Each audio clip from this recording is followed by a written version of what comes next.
The president's made it clear through his tweet, and there was nothing that, as far as we know, that would lead anyone to believe that there was anything except for a discussion about adoption of the Maginski Act. And looking back on it, I think Donald Trump Jr. would tell you it probably wasn't the right thing to do, but it wasn't a big deal because nothing came of the meeting. If he's proven to have not told the whole truth about the fact that campaigns look for dirt, and if someone offers it, you listen to them, nobody's going to be surprised. There are some things in politics that you just take for granted. I've been sitting here looking in the federal code trying to find collusion as a crime. It's not. Collusion is not a crime. I never said there was no collusion between the campaign. There's nothing wrong with taking information from Russians.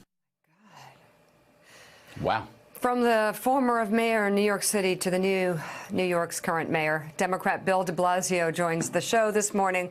Welcome back. Good to see you. Good to see you. Happy Earth Day. Happy Earth Day. Happy Earth Day. Very nice. I like the tie. Mr. Mayor, and then there was 19.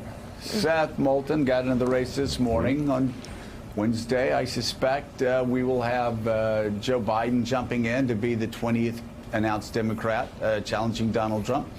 Will you be lucky 21? I like that. Lucky 21. Well, I'm going to make a decision soon. I can certainly tell you that. And the important point here in this whole discussion is that Democrats have to come to grips with the fact that there's an election in 2020. It's an election we are not definitely going to win at this point. Donald Trump actually can win. And Democrats have to be strong and clear and bold and progressive in our messages, or we're not going to make it. And I actually think more attention needs to be on that fact. We're not speaking enough to people's lives and the frustrations they're feeling. And there's an open opportunity here for Democrats to do that. Part of why we've announced, the whole idea of big, bold ideas that actually reach people, like the New York City Green New Deal. It's important for people to understand if you're not talking to people's everyday lives, if you're not talking to them about things they're actually feeling, like global warming, don't be surprised if Donald Trump's back in the White House. So we'll get to New York's Green New Deal in a moment. Let's talk a little bit more, though, about the presidential campaign. You say you're going to be making a decision in the near future. First of all, can you give us a rough timeline? And also, what are some of the things that you're weighing on whether you think that your voice is uniquely suited for this time? Well, Joe, first of all, this, of course, is a family decision. So the most important factor is the discussions with my family. But I would tell you this much. Here in New York City over these last 5 years, we've proven time and time again that you can take on the big issues like income inequality and public safety and global warming. It can be done. The safest big city in America. We have taken bold steps to reduce global warming. We're reducing emissions 30% here in New York City by the actions we've taken. We've brought police and community together. We've addressed income inequality head on with things like paid sick leave and paid time off for working people. So get to your timing. Yes, I know. Okay, so you save that for the campaign and answer my question here, which is, what's your time frame for making that decision, and how will you cut through in a field of 20 people if you jump in? So time frame soon. How do you cut through? I'm not going to do too many hypotheticals since I'm not a candidate yet, but I do think the point is to speak about sharp, clear, bold, progressive change and prove you can do it. That's where it really comes. That's what people are looking for. And look, what about right now? There's a debate in the Democratic Party about whether the Democratic Party should pursue impeachment because that's Congress's constitutional duty, or, and I'll just say it so you don't have to, or whether you do what's politically actually more astute. I won't even say safe, more astute, and that is talk about issues that impact Americans, because every Democrat I've talked to on the campaign trail says nobody talks about Russia, nobody talks about Mueller. They talk about their future. They talk about their family. They talk about their situation. Yeah, and Joe, you know from the folks you represented in Congress that that's where people live, at the kitchen table in their everyday lives. And Democrats, bluntly, for many years have not done a great job of speaking to people's everyday lives. So I would say Let's get that part right. If we don't get that part right, you could see Donald Trump reelected. If we do get it right, and to some extent we saw that in the 2018 congressional elections, a focus on health care and making sure it'd be affordable for people, being clear that the Trump tax cuts were a giveaway to the wealthy and corporations and that people deserved a repeal of those tax cuts. Those issues actually resonated because they got to folks in their day-to-day life. There's a lot more to do in that vein, and that's where our first focus has to be. You know, I understand there's so much in the Mueller report that literally could lead to impeachment. It's a very real option.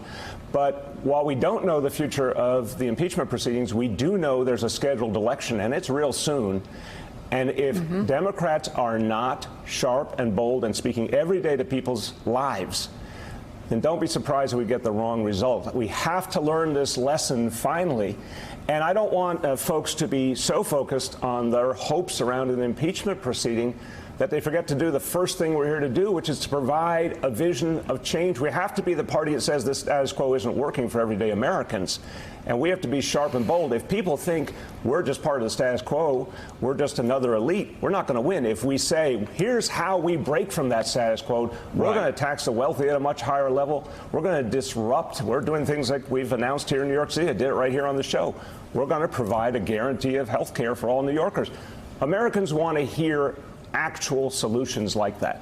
So talk about New York's Green New Deal. Obviously, the one presented in Congress has actually caused a rift even among Democrats. What are you doing in New York City? How does that provide a roadmap for Democrats and independents and some progressive or forward-thinking Republicans nationwide? We're actually making the Green New Deal come alive here in New York City. So we have our own Green New Deal. It's three very basic ideas. One, the biggest source of emissions in New York City is buildings. We're putting clear, strong mandates, the first of any major city on the earth, to say to building owners, you got to clean up your act, you got to retrofit, you got to save energy. If you don't do it by 2030, there will be serious fines as high as $1 million or more for the biggest buildings. And this mandate is going to guarantee that we reduce emissions. We're going to ban the classic glass and steel skyscrapers, which are incredibly inefficient. If someone wants to build one of those things, they can take a whole lot of steps to make it energy efficient, but we're not going to allow what we used to see in the past. And the city of New York, the government, which uses about as much energy in a year as do the people and the businesses of the state of Vermont, we are going to get all of our energy from renewable sources in the next 5 years. Jonathan Lemire. So these are the big broad strokes for the plan. They could have wide impact. These are civic decisions. But there's also personal things people can do. You talk a lot about some of the things you do in your own life. You recycle. You make, your staff has said you go around City Hall turning off lights and so on. But I also do need to ask, you live on the Upper East Side in Gracie Mansion. Most days, or several days a week, a city SUV drives you 11 miles to a gym in Brooklyn, as opposed to one that's close to where you currently reside.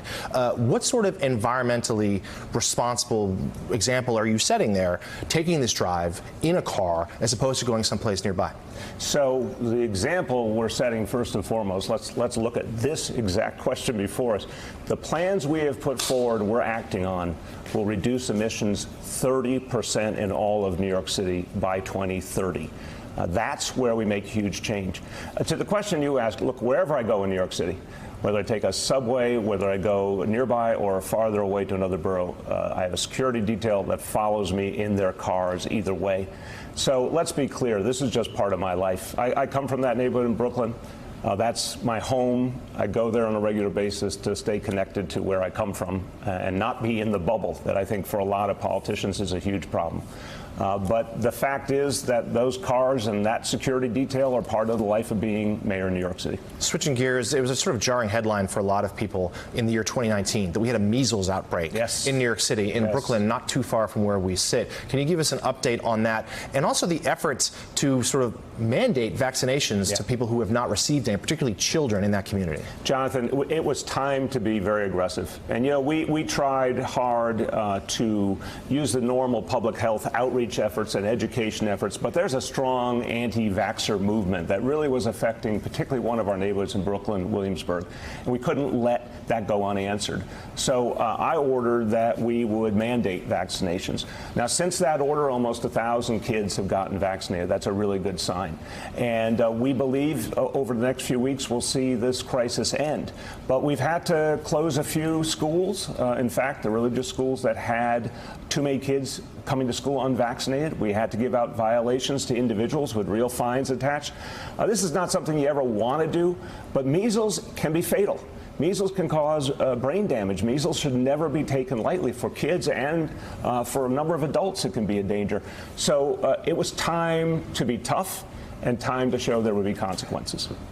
Well, Mayor Bill de Blasio, thank you for coming on the show Thank so you, Mayor. much. Thank we you. appreciate it. And we had Lemire there just to prove that you can take the boy out of the Daily News, but you can never take the Daily News But Joe, out of the boy. Joe, Boston Red Sox fan Jonathan Lemire. And Exactly. Boston Red Sox See? fan Mayor Bill de Blasio. Yes, Joe, and Joe Scarborough too. Is Joe a Red Sox fan? Yes, he is. Oh, yeah, big time. Oh, yeah. I heard Joe, that. I always admired your excellent judgment in baseball. Yeah. Wow. Well, Jonathan Lemire, let's just state from the very beginning, Lemire, you and I always believed in this Red Sox team. Never doubted it. Especially after, never doubted Plenty it, of especially time. after the sweep this weekend. Joe, All right, plenty thank of you, time Mr. ahead. Mayor. Okay, I'm wrapping things up. Oh my gosh, I know. All right, enough. April is early. All right, thank you so much, Mr. Mayor. Okay, that does it for us this morning. Stephanie Rule picks up the coverage right now. Thanks for checking out MSNBC on YouTube, and make sure you subscribe to stay up to date on the day's biggest stories. And you can click on any of the videos around us to watch more from Morning Joe and MSNBC. Thanks so much for watching.